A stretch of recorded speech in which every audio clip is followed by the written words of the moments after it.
저희 조는 기능성 소재를 이용한 광경화 3D 프린팅 및 응용 연구에 대해서 네, 연구를 진행하게 된 카이스트 8조고요. 네, 방금 아까 조교님께서 네, 어, 말씀하셨던 3D 프린팅에 대해서 저희가 간단하게 소개를 해보고자 합니다. 먼저 저희가 이번에 발표를 하게 된 3D 프린팅이 우선적으로 어떤 기술인지 뭔지 일단 먼저 알려드리고, 그리고 저희 연구의 핵심 키워드인 광중압에 대해서 발표할 것입니다. 그리고 마지막으로 저희 연구의 목표에 대해서 말씀해 드리겠습니다.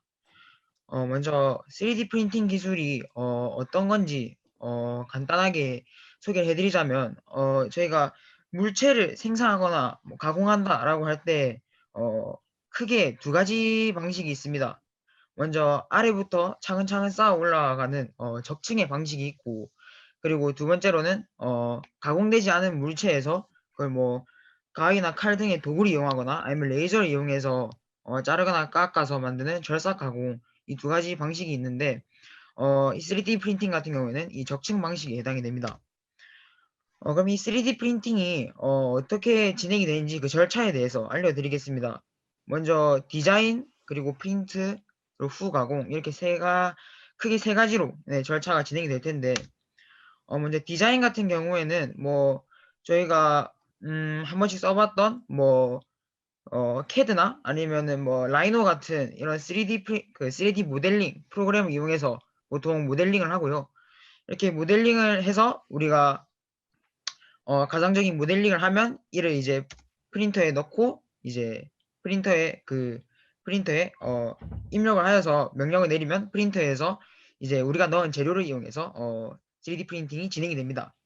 그리고 마지막으로 어, 우리가 프린트한 물체가 아직 그 기계가 그러니까 3D 프린터에서 아직 덜 가공이 됐으니 우리가 조금 더 정교하게 만들기 위해서 후 가공 과정도 필요에 따라서 진행이 됩니다. 우선은 어, 재료에 대해서 간단하게 소개를 해드릴 건데요. 먼저 단단한 플라스틱은 뭐 ABS나 PLA, 레이아웃 뭐 이런 것들이 있고, 그리고 유연한 플라스틱 같은 경우에는 뭐 이런 것들이 있습니다. 뭐 3D 프린트 구조 같은 경우에는 뭐 크게 압출기, 베드, 그리고 프린터 제어보드로 이루어져 있고, 어, 다음으로는 이제 이 3D 프린팅이 여러 가지 기술이 있는데 각 기술이 어떤 차이점이 있는지 좀 알려드리고자 합니다. 먼저 첫 번째 기술은 FDM이라고 하는 기술입니다. 이 FDM 기술은 그 필라멘트 타입의 재료를 용융 헤드를 통해서 분출시켜서 적층시키는 방식이고, 이 기술의 뭐 장점과 단점을 간단히 소개해드리자면, 장점으로는 높은 강도와 내열성을 가지고 있지만, 단점으로는 조형물의 표면이 비교적 거칠다라는 걸 거칩니다. 그리고 다음으로는 폴리젯 기술인데, 이건 간단하게 헤드를 통해서 이 광경화성 액상 재료가 분출이 되면 UV 램프로 분사된 재료를 경화시켜서 제작하는 방식이고, 이 기술의 장점으로는 일단 다양한 소재를 만들어낼 수 있다는 장점이 있고, 그것도 일반적으로 낮은 레이어로 적층하기에 표면 조다가 매우 좋다라는 장점이 있습니다.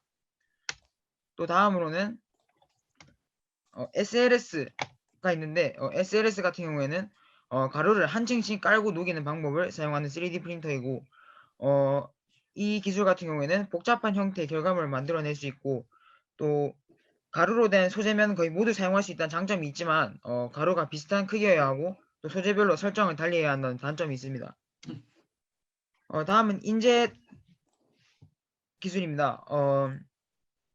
잉크젯 같은 경우에는 프린터 헤드를 이용해서 제작된 방식이고, 장점으로는 제작 속도가 매우 빠르고, 또 하지만 단점으로는 제품의 강도가 약해서 기능성 테스트를 하기에는 부적합하고 또 표면도 많이 거칠다라는 단점이 있습니다.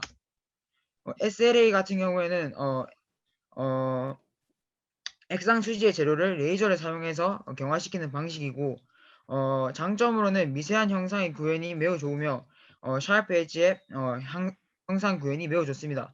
하지만 단점으로는 비용이 굉장히 많이 든다는 점과 그리고 또 재료의 한계로 인해서 폭넓게 이용되고 있지는 못한다라는 단점이 있습니다.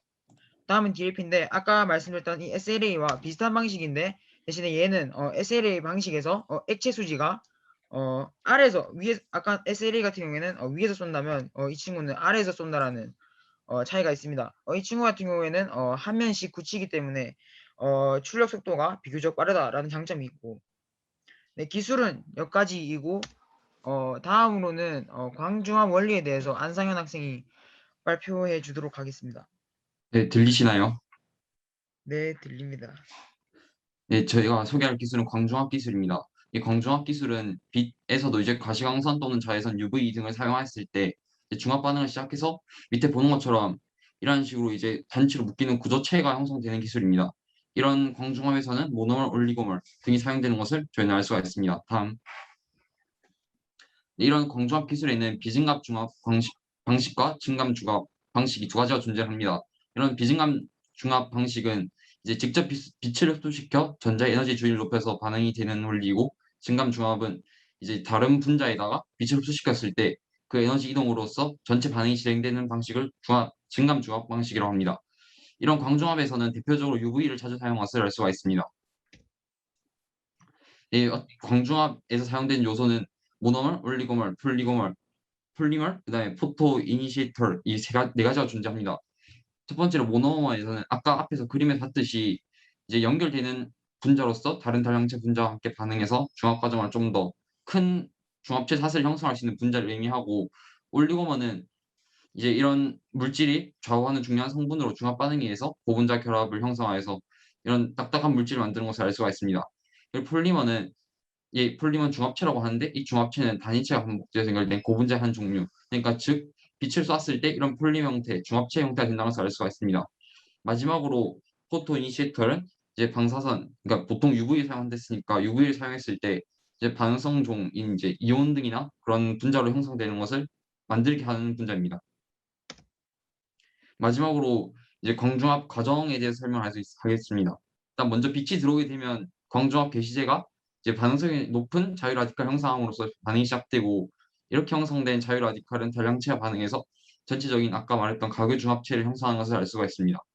여기서 광중압 개시제라는 것은 UV 경화성 소재의 가장 기본이 되는 원재로서 자외선 흡수해서 아까 라디칼 등을 형성할 수 있게 하는 그런 분자라고 할 수가 있습니다.